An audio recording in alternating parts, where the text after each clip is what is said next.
Hi folks, and welcome back to another IPT2. And this week we are going to be going over the Fitness Skills Gap report. Now, this was released by ActiveIQ this year, and basically they go out and they survey hundreds of professionals, hundreds of people around the fitness industry, lots of the gyms and facilities out there to come up with a report basically on the industry and obviously where the gaps in skill may lie so that people within the industry can obviously understand it before you come into it and what gaps you might find yourself with in skill if you don't go down the route of getting proper education. And also, if you are a fitness professional, it's there to say, well, here's what's going on in the industry, here's where you might find yourself, here's what we're doing about it. It's not just a case of trying to identify what's going on, but also let's try solve the issue. So it's first of all good to understand the state of play, basically. And the UK government recently released the statistics about overweight people and obese people in the UK. And although we don't have the full UK figures, we do have the figures for England here in the report. And obviously, within this report, there is links to all the actual science and all the actual statistics. So please do remember that. You can get this report from myself or you can grab it from ActiveIQ themselves. They have it available to download. So when we look at these numbers, these are numbers that the government have done. So these are not just going to be 100 people. This is going to be thousands of people across the UK, if not millions. And obviously they can pull data from places like the NHS and so on. So the statistics say that 63.8% of England have adults who are overweight or are living with obesity, which is quite alarming statistics, especially when we look a little bit deeper into this. Now, one of the statistics I always remember was back when I was trying to find out about the nation and who exercises, and it turned out that only about 15% of the population of the UK actually exercises, goes to the gym, or is part of a sports club. And if you include the sports club figures, that will go up to about 20%, give or take. But also the statistics say here that 20%, sorry, not 20%, higher than that actually, around about a quarter or more adults are inactive in the UK.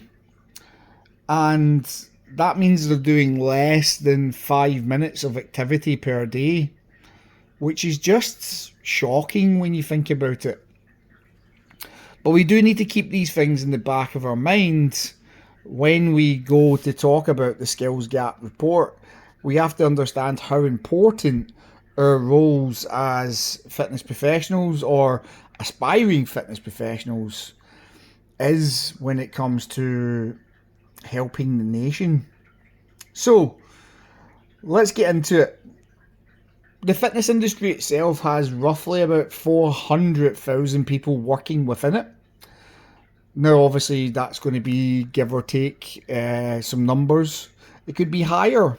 And really, we wouldn't really know that because there's just so many different facilities and businesses out there and people coming and going from positions that it's quite hard to get an actual number. But we are in the 400,000. Now, that means when we look at the amount of revenue the fitness industry brings in per year, we can see how much and how important it is to the UK. It's 7.7 billion in the UK alone. Now, I do have statistics, and I will talk another time about those statistics on the kind of world aspect of it, the international aspect. But for this skills gap report, we are going to look at just the UK for anybody who's listening in who is outside of the UK. So, again, digging into these numbers, we are looking at people who are personal trainers, who are fitness instructors, who are group exercise instructors, people who work in the industry, and 20% of you guys out there think there is good opportunities. That's a quite low number, especially when 43% think there is limited opportunities. And then the rest just don't really know. And again, that's down to not understanding what's available, not having clear pathways. I do remember myself when I was younger in the fitness industry and I was looking for a pathway into management. There was none. Where's the pathway to becoming an educator or a tutor? Where's the pathway to X, Y, and Z? These are not always clear pathways, and I think that's one of the big things we need to pick up on here. But the good news is, kind of good news, 42% of gyms and leisure centres are struggling to fill fitness instructor roles. Now, that's shocking when you think about it as well, because we've got all these people who think there's no opportunities, and yet there is opportunities there. We've got 42% of centres saying they're struggling to fill roles. Now, obviously, there's been lots of changes in the way that people are paid in the industry, and self-employment isn't always the thing that people want to do these days. So the reality is that a lot of this stuff has to be looked at in more depth, and then that will allow us to come up with a more concrete solution to that.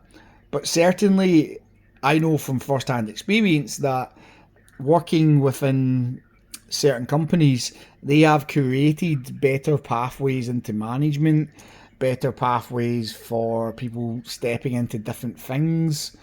So there is opportunity there.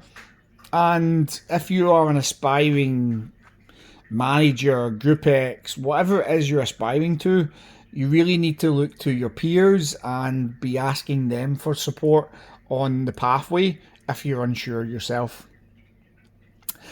The good thing is, though, that the skills gap report itself is all about trying to help. So the kind of clear thing they've set out to do with this is to look at the role of education in training and career advancement, look at the confidence in customizing exercise programs to meet diverse needs, look at business skills and knowledge required by the fitness professionals themselves, and look at the role of social media and how it's taken on with being a fitness professional. So this whole report covers a lot of these things. So again, there's lots in this report that we could look at. I've already done a video that was an hour and a half long on Instagram. So if you do want to pop over to Instagram, you can also see that video. But I'm going to try to keep this a little bit shorter. And just kind of go over a lot of the key takeaways from the report rather than trying to go over the entire report itself, because it is quite lengthy and does give a lot of knowledge to each individual who's looking at the report, to be honest. Whatever your point of view is, be it fitness professional, PT, Group X, there's going to be a lot of information to take away from this report. So from the first kind of looking at growth, we have to look at the sector as a whole and look at employers and what are they doing to communicate the career pathways that exist and what's available via the continual professional development out there. And I think a big thing with looking at CPD is that a lot of people are put off by it because it costs a lot of money. It costs time. Now I say cost time because if you're a personal trainer, each hour you're not doing a one-to-one session or working on doing things for your business costs you money. So when we look at that CPD element, that continual professional development, sometimes it can be quite hard to include it in your day or include it at all in what you do. Now, personally, I believe most fitness professionals could benefit from doing some sort of CPD each year, but it shouldn't always come with the guarantee that it's a certification. Sometimes you will learn so much more from just training with somebody who has maybe, let's say, a disability, for instance. As a fitness professional, you'll learn so much more training with them and training them than you would if you went on a course for special populations. Sometimes actually having different types of people in front of you is going to be the CPD you need. Sometimes it'll be listening to podcasts like this where we'll try give you information on topics that might otherwise be hard to find information on. It might be that you read some scientific articles. It might be that you're a member of the Reps magazine. It might be any sort of information. You might go and get a book and read it and it gives you information. You might self-teach yourself something because there's a lot of places you can do that now. Again, doesn't always have to come with a certification.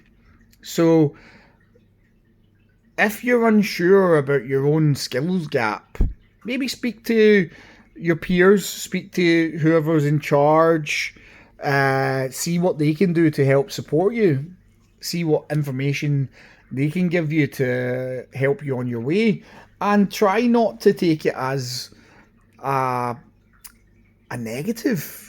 That's one of the biggest things I would say. A lot of people, when they get told something isn't quite right with what they're doing, they take it as a negative, and it should never be a negative. One, it's a perspective, and two, the truth of the matter will always be there to see. You know, if clients are leaving you and then you're told that you maybe need to work on your personality a little bit, that's not an attack on you or your personality. That's someone explaining that your personality isn't meeting the needs of your clients, and that's why you're losing some of your clients. And again, that's just an example, but definitely something to take on board. Don't take anything personally. The next key takeaway from this section is fitness professionals should embrace the changing landscape and ensure they're continuously developing their skills. One of the biggest things I can take from that sentence is, yes, we've got skills we need to update ourselves on, and we will see that in the next sections of this report. But also, what about that changing landscape? What's changing? Now, a lot of personal trainers back in the day used to hate doing inductions. But if we have 63.8% of people who are overweight and obese, they might never have been in a gym before. So that in itself is going to be a skill that people need to get better at if we are to see these people come to the gym and actually enjoy themselves. Because an induction can feel very tedious and feel almost like the person's trying to sell you. I've had all sorts of different inductions in the past to see what each kind of place did when it came to inductions, and Certainly, the better ones were always because of the personality of the individual taking it, not because of the way the structure of the induction was. So, something to think about, something to look at. The fitness industry must learn from other sectors, such as the re-evaluation practices that exist in the medical profession. I would say there is going to be personal trainers out there that do re-examine themselves, re-evaluate themselves every so often. And it is one of the things we talk about during our course. That whole evaluation process of yourself should be a consistent thing and a continuous thing for the rest of your career. It's the only way you can get better, and feedback should always be welcomed. So, in order to get of the highest quality standards we can, that is definitely a way to go down. Now, when we're going down the report, the next thing it starts to talk about is the diversity of needs, and this plays right into our hands as a centre. When they asked professionals about customizing training programs, they just didn't really think they had the skills. So 32% of fitness professionals believe they do not have the required skills or education to train customers across various areas of diversity. Now, this is something that we cover in the programming CPD we do, which is attached to the two big programs you can do with us, the 90-day program or the e-learning program. And the reason we included that as a CPD is because we noticed that was one of the things that fitness professionals felt they most struggled with. And first and foremost, a fitness professional's role is to help their client achieve a goal in a safe manner using tailored programming.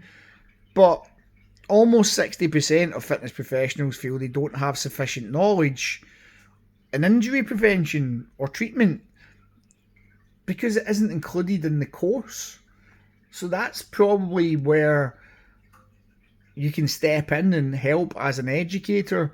And we certainly do. We have that as part of our program. That is in the programming section. We do cover that. And it does give us a good idea of what people in the industry already are struggling with. And we want to make sure that doesn't happen for any of our students. And when we look at it again, almost 53%, whilst they may seem like a stark figure to the majority of fitness professionals, they do acknowledge the issue and have plans in place to fix the knowledge gap. So out of the 60% that mentioned that, 53% of them, they have an idea about what they want to do. Beyond injury, over a third, 35% of fitness professionals feel it is difficult to customise for those with physical disabilities. Again, we have a section on that in the programming, but it could be expanded in fairness. And even more, 41% find it difficult to customise programs for those with chronic illness. Again, something we cover in our nutrition course actually, because sometimes chronic illness is more down to the nutrition than physical ability. So again, we want to look at helping you guys out there with these kind of things. So if you do have questions on these and you're listening to this, fire them to us. Email, direct message, whatever it is. If you have questions you want answered and you want it put in a better term than just what you're finding maybe on Google, speak to us and we'll be able to help. We often talk about the industry being for everybody, but there are significant numbers of professionals that struggle to cater with those that have disability or chronic illnesses, and we're likely to see greatly reduced participation amongst these groups.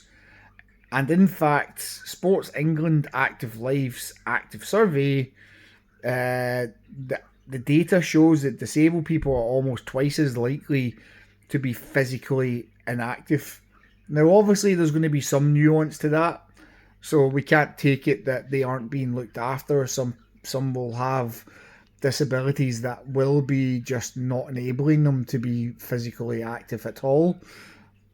But 32%, uh, these stats coupled with the finding of 32% of fitness professionals feeling that they don't have access to the right resources or tools to customize training programs for different areas of diversity indicate that there's much more that can be done across the board to equip fitness professionals to meet the growing diversity demands. Now, that's all well and good, but, and I've seen this over my career, unless there's somebody with a disability in the gym and they choose to do personal training, a lot of the time there will be no opportunity for trainers to train or get any kind of resource help in training that person. Now, how we could tackle that is by simple seminars, and again, we have it as part of our CPD course. But unless there is the kind of growth there in that market, trainers will usually not, unless they're passionate about it, go and educate themselves on something that they maybe don't want to do. Maybe they don't want to train people with disabilities, and that's not because they're against any certain group, but just because that's not their thing. You tend to find a lot of people in the fitness industry, they look at training people due to the things they like themselves, like strength and conditioning, high rocks, CrossFit, Group X, Zumba. You know, there's going to be somebody who wants to train somebody in something, but there's also going to be lots of trainers who think, I don't like Zumba, I don't think it's any good, I don't like this, I don't like that. So that is something we need to look at. If these statistics are there, we have to look at the people who want to be educated in it and the people who are just saying this because, you know, that's maybe something they don't know about, but would they train people with disabilities?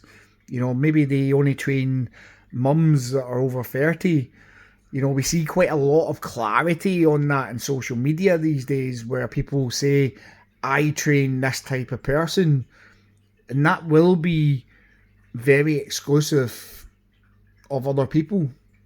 Although they will take on other people, you might be somebody who's not a mum in their 30s and want to train with that person, but they've said that is their niche.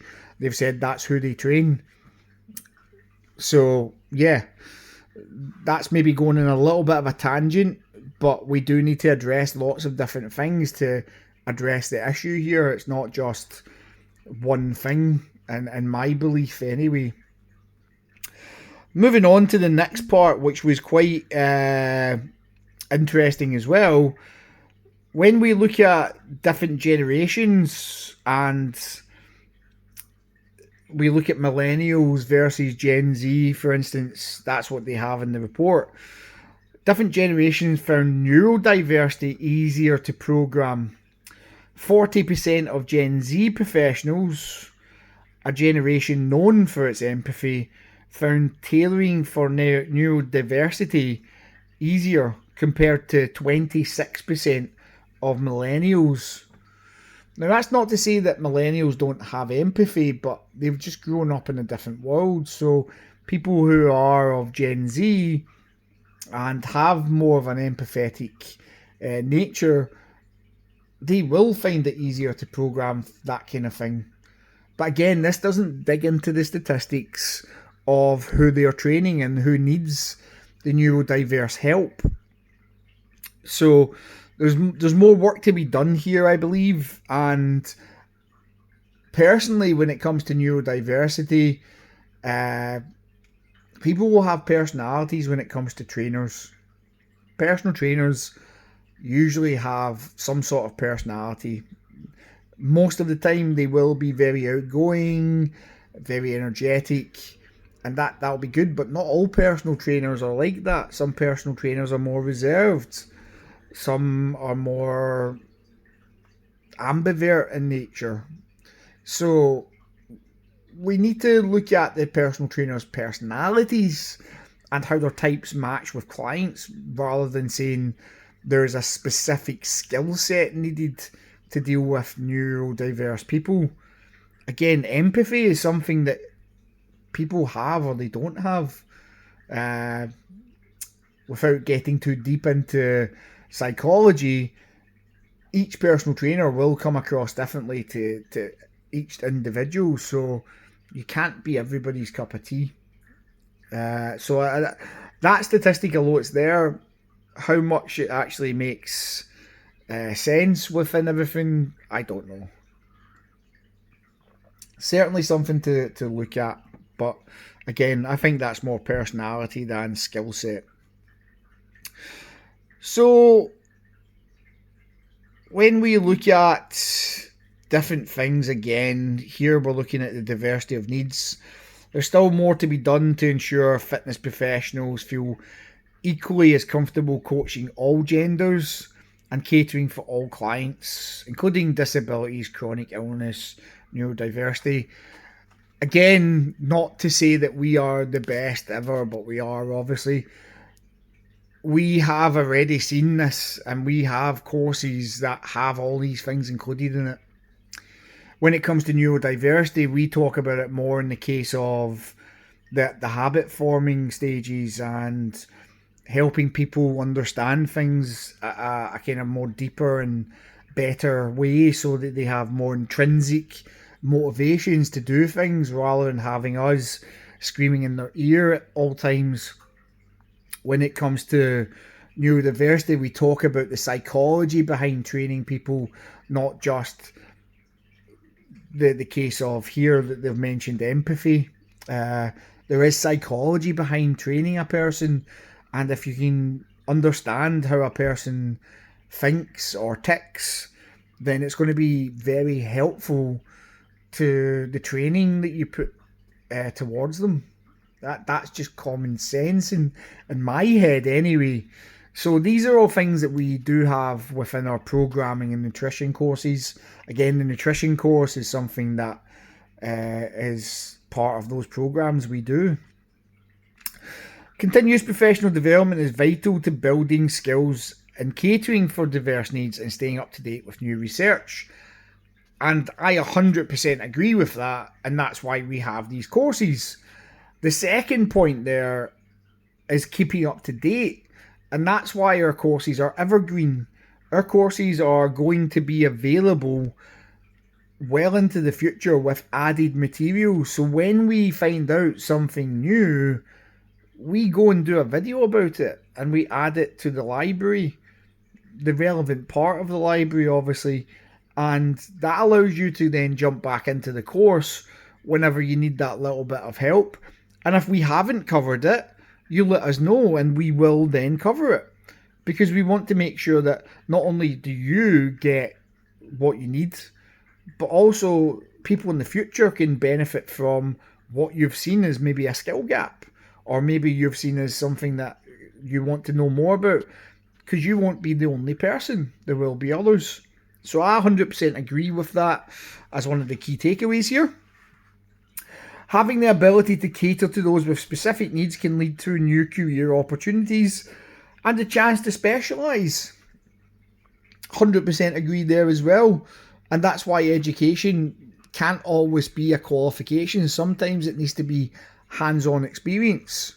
For instance, I was taught a little bit of pre and postnatal when I was on my personal training course. We all do. There are sections on it, obviously, so make sure to read your manual. But it isn't a kind of big topic that they cover for training and X, Y, and Z.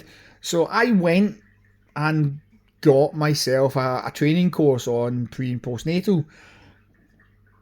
But it wasn't until I actually trained somebody who was pre and postnatal. And first of all, I trained them before I did the pre and postnatal course, uh, which isn't the best thing to do because your insurance won't actually cover you. Believe it or not, you are covered to do personal training, but there is separate entities when it comes to training people who are pregnant. So I had a client who trained with me for 2.5 years and they got pregnant. That was part of the plan. They wanted to lose weight, to get to a comfortable weight to get pregnant and go through pregnancy comfortably, which they did. They trained with me through the pregnancy. And then when I did the pre and postnatal course, I actually found that all the information and all the things I did and all the thought processes I had were all correct. And now, I wasn't just training this person blindly, I was doing my research as I trained them. And that led to me then doing other pre and postnatal courses as well. And one of the big things we looked at was how the skill gap I had there was something that all personal trainers will probably come across whenever they have a person that has a particular specialisation that's needed. It could even be an older person in the gym asks you for training advice. You technically don't have the insurance coverage to give them that because it comes under an older client, and older clients you need a certification to train them. And this is why the certification part of everything isn't always the best way. Sometimes it's best to get hands-on experience while doing your due diligence. Don't just train the person blindly, be actually doing the research. And that goes for any client, never mind somebody who has a special needs. I mean, if you don't have an arthritis qualification or specialisation, how are you supposed to train somebody with arthritis? The first thing you would do is go and Google it and find out more about it. So as much as we can have the education there, we still have to allow trainers to find it from different sources, not just always pay for certification just because an insurance company says they need it. Because I can guarantee you that there will be trainers out there training people without, training women who are pregnant without a pre and postnatal qualification, and they're not getting checked up on, but they're still doing a good job. And there will be trainers who are just not good trainers, who are training somebody who's pregnant and doing a bad job. But that's why insurance companies ask for the qualification to cover themselves. So legally, always try cover yourself. Don't do as I did. But that's the reality of the world we live in. I can advocate for doing the certification, and we do provide that, although it's not on the website. But yeah, it's one of those kind of grey areas where the insurance, the person who you're training, are they comfortable training with somebody else even though they've trained all their years with you? That's where we need to look into this in a little bit more depth. I would say if somebody else is maybe doing the programming who is pre and postnatal trained, and they're giving the program to the trainer so that client can be taken through sessions, I would say that's probably a clear enough way to say that you're covered. The next statistic though says that 45% of fitness professionals feel they haven't received enough training on how menstruation and menopause can impact physical and mental well-being goals, and with over 10% more female fitness professionals believing this to be the case. Now that's interesting because as a personal trainer, and as a male personal trainer, I a lot of the time have ended up training female clients. I have had a subsection of male clients, but we tend to see more females taking personal training across the board than we do males. It isn't a 50-50 split by any means. Now, we've noticed as a centre, as an education provider, that there is limited information on menstruation and menopause, and that is something we're looking to rectify within our training. Again, this is something that there is information out there, you can go and find it, but the fact that more females who are trainers feel that this is the problem uh, is again starting to become an industry trend where we aren't looking at every population, every gender, everybody. We are starting to look again just at certain individuals and certain genders and what do they need provided instead of providing for all. If you are to be a very good personal trainer, you should be very well rounded and be able to train male and females. And one of the big things we've always seen across the board is a lot of females fear training males, not for anything untowards, but just because they don't think they can keep up with them weight wise.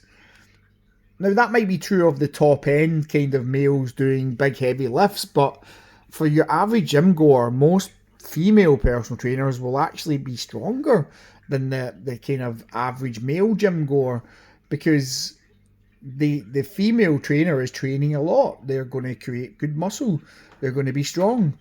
And I would say there's not that big a gap, especially if you know how to do things properly with proper technique, that female trainers should be avoiding training males. So that's something we need to look at as well to make sure that there isn't a lopsided approach to fitness. There is issues that males feel across the board. One of the big things that we don't really identify when it comes to males going to the gym is they have no social support. They go to the gym themselves. They aren't part of a community. So trying to get male gym goers as part of the community more is maybe something we should look at as well. Again, how do we address that? Because that's where we look at the psychology side of stuff. People who are feeling lonely, people who are depressed, they tend more to be males, and males are obviously more prone to suicide as well. So can we help address that with the males who come to the gym by helping them be more part of a community, more open, more spoken? How this is something we still need to figure out. It can't just be we look at female fitness only. We have to still look at male fitness, and we need to look at total fitness in general, because the reality is males and females, they may like doing different things in the gym, but they can be trained exactly the same way and feel benefits. So again, a statistic that's quite controversial in my opinion. When we look at the next section, they start to go into business skills. So this is probably a good idea for most personal trainers, even if they have a good business, to look at these statistics. So, first statistic, 52% of professionals feel that improving their business skills would make it easier to make their business a success. I would agree with that. A lot of fitness professionals don't have good business skills. Some do, but not all. When we look at the numbers as well, similar numbers believe it would allow them to expand and build a deeper understanding of their customers. Now, one of the big things we are all about here at IPT is our business course. It's a 2-day course because we want you to be able to understand your customer. That's why we advocate the consultation process above all. It is your starting point. It is where you should be getting deep understanding of your client. It's why it's in the course twice. Once at level 2, once at level 3. And getting those good skills is something we're passionate about. That's why we give such in-depth reports to each and every student. We want you to be successful and not just expanding your business and being able to expand it. So hitting the ground running is a term we use quite a lot. We want you to hit the ground running. So we'll give you not just advice, but we'll try get you the things that feel natural to you so that you can then go and implement them without feeling like a wally. Because, let's be honest, if you're starting out in the industry, or if you have started out, or if you're looking to, commonly you maybe be told that you're going to get a course to help you and support from X, Y, and Z, but typically you end up doing a lot of stuff yourself. Typically you're told to do a lot of things that don't actually match with your personality. So we need to look at you as an individual, as a trainer, and say, right, okay, this is who you are. This is what's going to be good for you to do on the gym floor. This is how you expand your business. And then even beyond that, obviously you've got things like hybrid training, one-to-one coaching, online coaching, all the different aspects. What is it you want to do, and what is the career path? Like we were talking about very early on in this podcast, what is going to be the kind of pathway to your success, to your way of becoming the best that you can be? And that's what we're passionate about. So training and education within the fitness sector has rightly prioritised the practical elements of roles, ensuring that knowledge and skills are up to scratch to deliver for clients. So that's your physical training. However, we often see qualified personal trainers or certified personal trainers setting out to be self-employed, and they don't get guidance on how to run a successful business, hence our business course.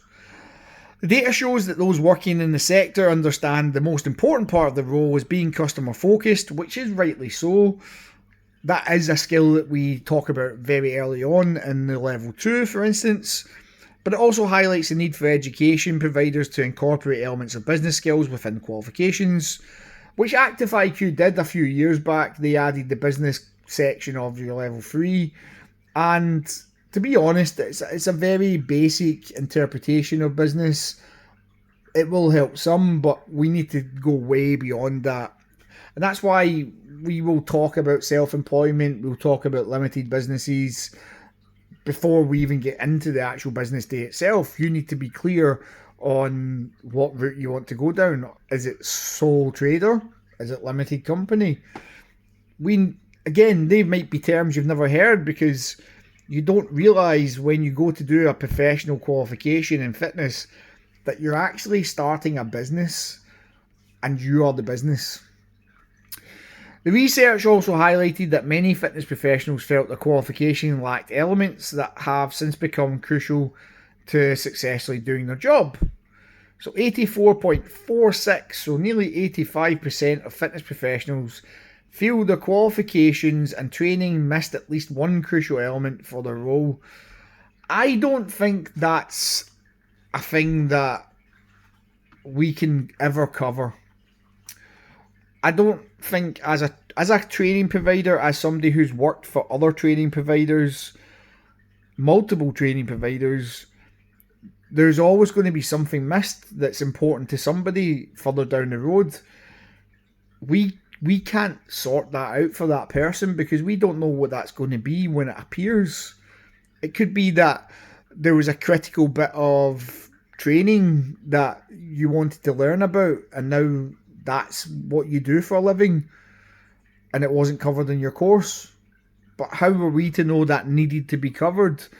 We are, as a training centre, trying to give you the best foundation that we can. And as a professional, it really is up to you to then take your skill set that you're given, that fundamental level, and build upon it.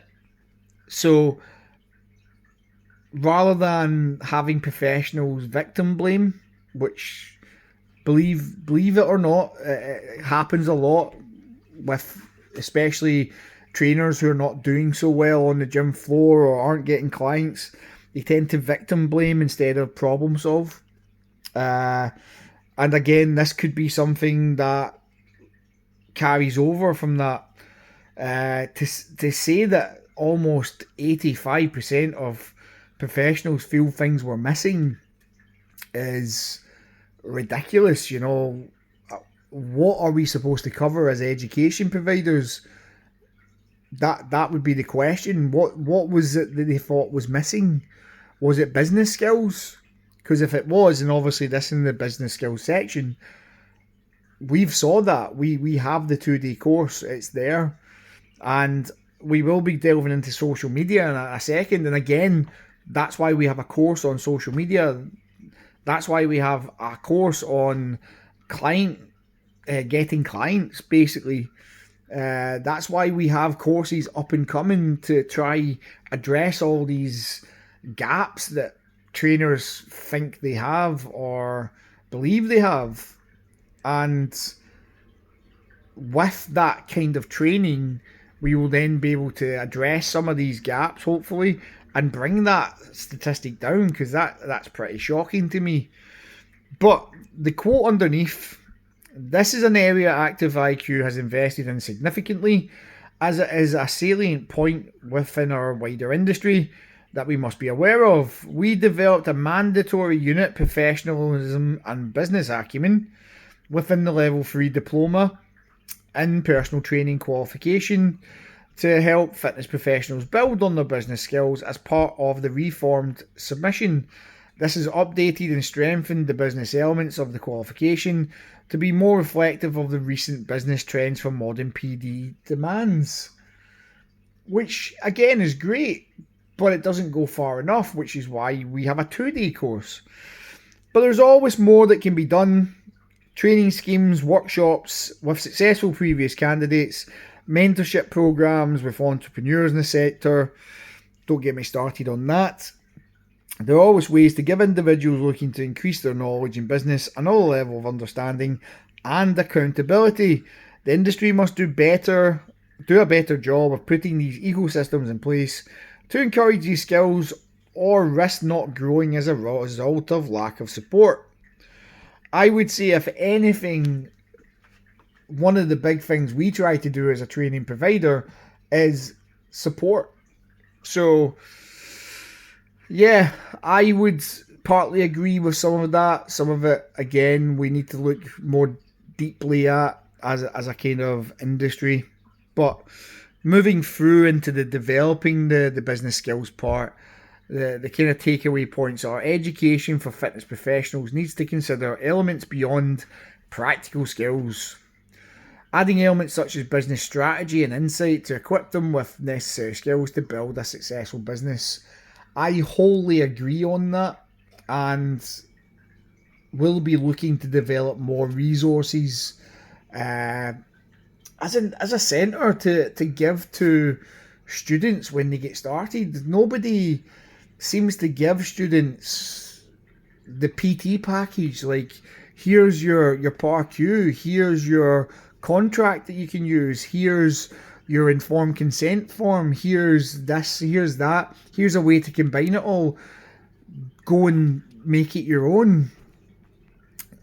Nobody's providing that. That's something we're looking to do in the future, to make sure that all our business students can just fly through and start their businesses again, hitting the ground running. Next part says, focusing on delivering for your customers rightly is still the priority for most fitness professionals, but thinking more strategically about how they develop their business can only be beneficial to their career standards. Now, yes, you should be customer focused, but yes, you should also be business focused, making sure that you treat your personal training business as a business. But you need the help and support of people who have been there and done it, like myself and the other tutors at IPT, like professionals who you relate to in the industry, and it could even be some of your peers as well. It needs to be something that's covered by more than one person. Can't just be all on the education providers, in my opinion. Now, moving forward from this, we're looking at social media. As I said, we were going to have a social media element to this. And the first one is about safeguarding. 65% of fitness professionals saw social media as having a positive impact. That still means 45% don't. In fact, research has shown that social media fitness influencers who are perceived as trustworthy experts can be effective for increasing physical activity, which is also reflected in the conversations. Now that's great, but social media is flooded with fitness professionals.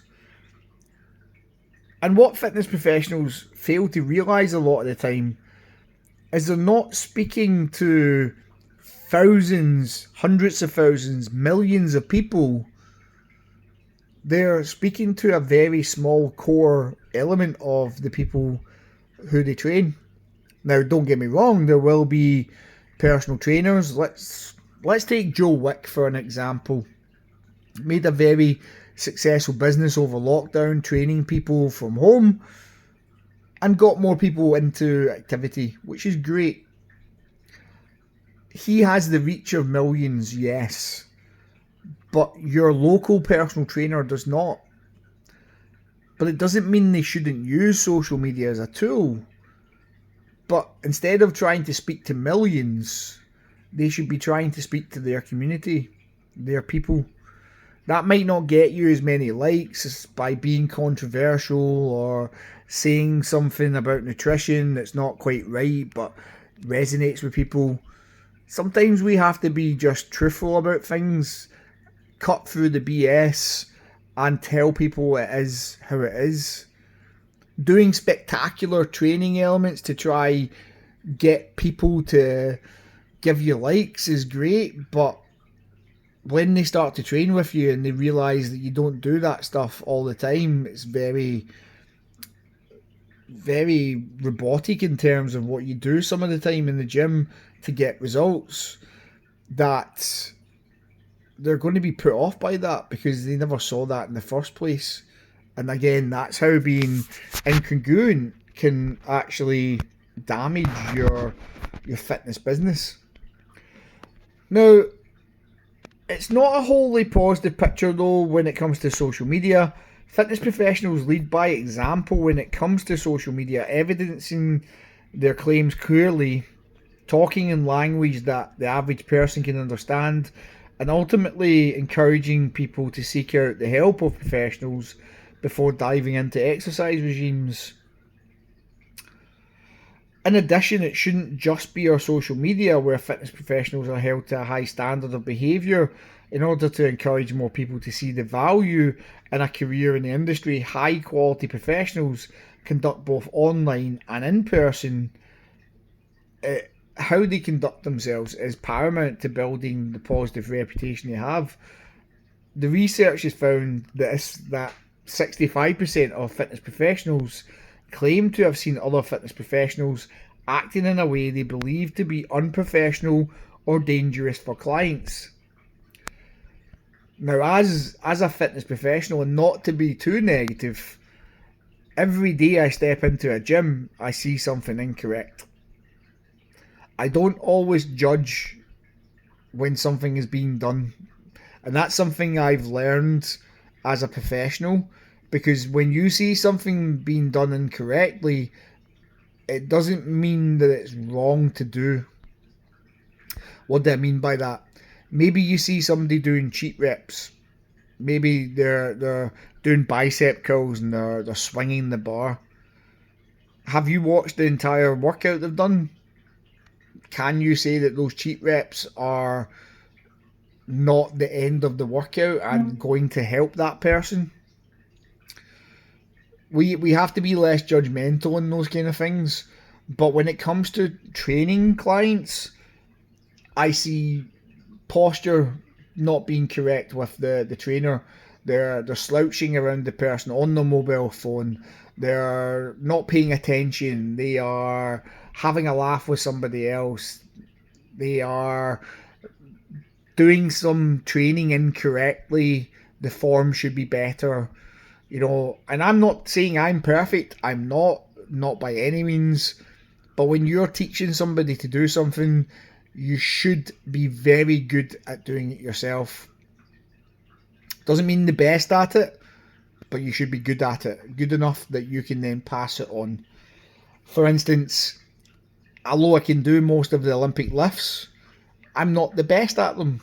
So, although I might teach somebody to do some of those Olympic lifts, if they wanted to get really good at them, I would maybe recommend a strength and conditioning coach, somebody who is really good at those lifts. So, something to think upon. Have a look around your gym next time you're in. Don't judge people. Don't judge professionals. But is the people in your gym doing things correctly? Are they treating the client properly?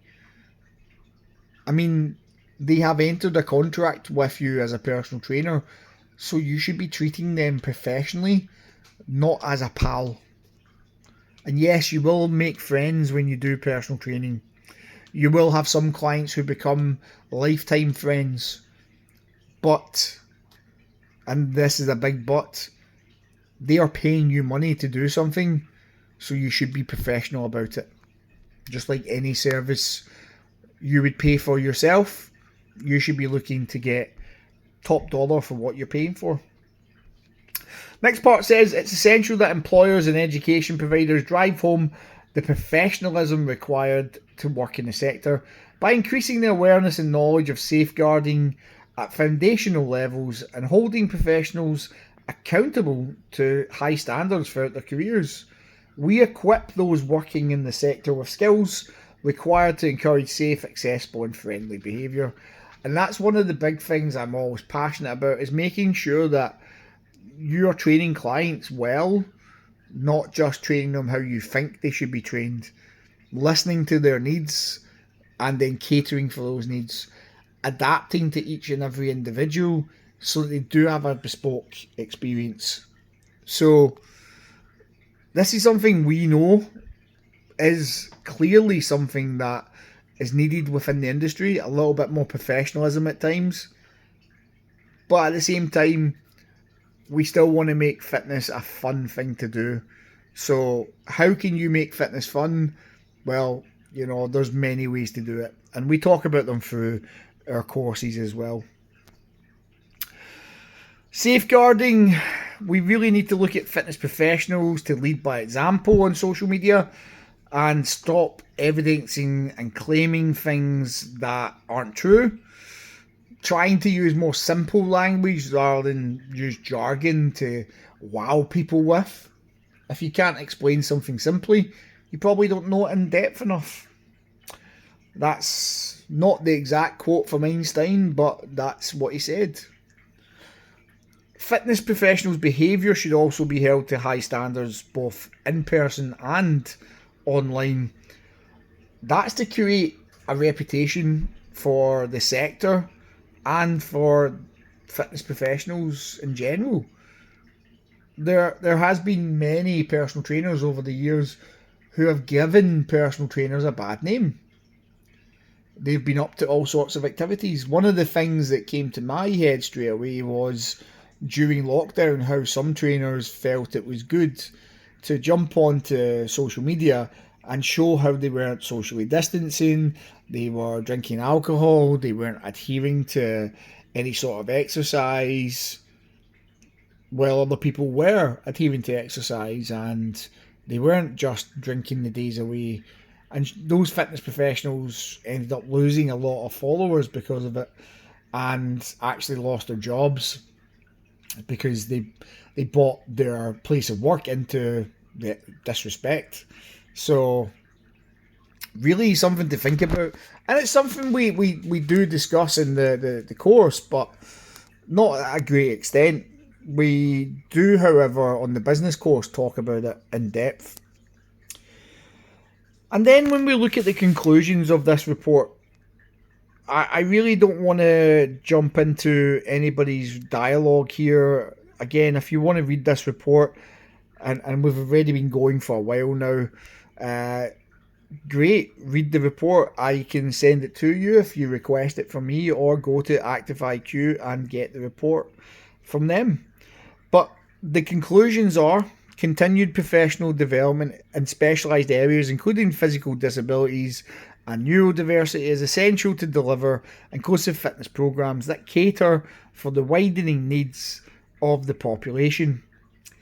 The industry is evolving and getting better at recognising when there is a problem and taking action to solve it. The sport and fitness industry must lead the charge for the well-being of the population and enhanced career development. For professionals, it's essential to ensure safe and effective programs are being delivered. It is vital that professionals pursue a respected and industry recognised qualification, and ActiveIQ is committing to collaborating with stakeholders across the industry to develop and deliver exemplary training and qualifications. That's why we use ActiveIQ, in case it wasn't clear.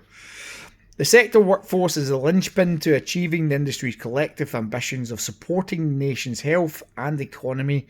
Training is fundamental to the workforce development. The industry has proven it can adapt and innovate, and now is the time to future-proof itself and recognise the importance of CPD, ensuring that the workforce delivers relevant and first-rate programs that attract new and existing users. I highly agree with that, and it really is a good conclusion to this document. Now, personally, I feel there's a lot in that document that could be changed. I feel that, and when I say changed, I mean they need to take a deeper look so that the statistics change. We need to find out more depth what's going on in the industry, and certainly we need more individuals to help us with that.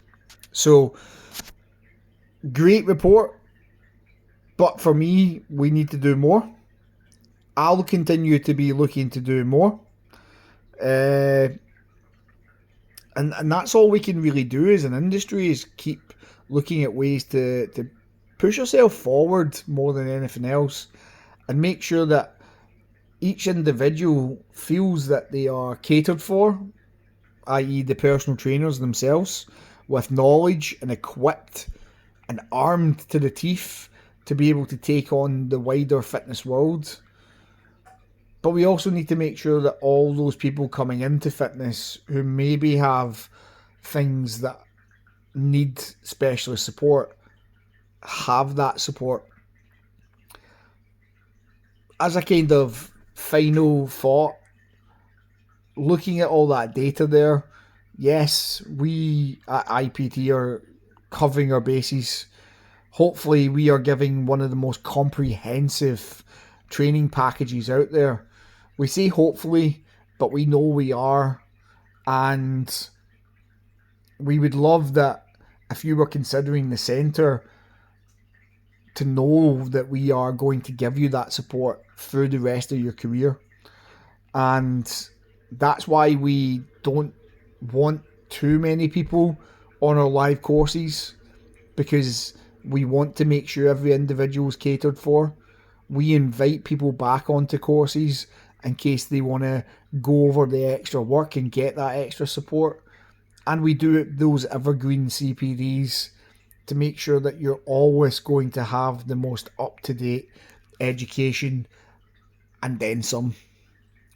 So hopefully you've enjoyed this podcast, you've enjoyed the kind of report, but let's try to look at fitness as something that everybody could be doing with, no matter what the gender of the person is, no matter what type of abilities they have. Fitness should really be for everybody. Being a personal trainer is a calling and should be looked upon as one from now on. And if you're a trainer, no matter your gender, you should also be thinking about your abilities to train everybody in the future. Not just to help train males or females because that's somebody you don't train, but to future-proof your business, because there is a massive demand that one day could come our way, that 63% of the population that is overweight or obese, that 80% of the population that's currently not gym members. And if they ever do become gym members and that statistic changes, well, we need personal trainers to be at their best and have the abilities to train people properly. So if you would like to train people properly, you know where to find us. But hopefully, if you've enjoyed this podcast, give us a like, give us a share. Make sure you're subscribed. Make sure that you check us out on all the different platforms. And again, we will see you next time. Take care and stay safe.